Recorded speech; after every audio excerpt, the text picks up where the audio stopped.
నువ్వు ఇప్పుడున్న ఈ స్థితికి, భవిష్యత్తులో నువ్వు ఉండబోయే పరిస్థితికి, వీటన్నిటికీ ఒకే ఒక్క కారణం నీ ఆలోచనలు. నీ స్థాయిని, స్థానాన్ని, స్థితిని, పరిస్థితిని, వీటన్నిటిని నిర్ణయించేది నీ ఆలోచనలు మాత్రమే. మనల్ని చిన్నప్పటి నుంచి కీడెంచి మేలంచు, మంచం ఉన్నంతలోనే కాళ్ళు చాపుకో, ఇలా లిమిటేషన్స్ తో బ్రెయిన్ వాష్ చేసి పెంచారు.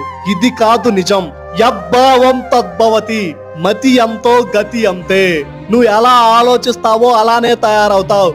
నువ్వేమి ఆలోచిస్తావో అదే జరుగుతుంది. నువ్వెప్పుడు భయాలు, బాధలు, నిందలు, అవమానాల గురించి ఆలోచిస్తే అవే ఎదురవుతాయి. అలా కాకుండా పాజిటివ్ గా, మంచిగా, ఎఫెక్టివ్ గా, పవర్ఫుల్ గా ఆలోచిస్తే నీకు అలానే ఎదురవుతాయి. కాబట్టి నువ్వు ఫోకస్ చేయాల్సింది నీ ఆలోచనల మీద మాత్రమే. నీ జీవితం మారాలి అంటే నీ ఆలోచనలు మారాలి. నువ్వు జీవితంలో ఎదగాలి అంటే మారిన ఆలోచనలు ఆచరణలో పెట్టాలి. That's it. Thank you.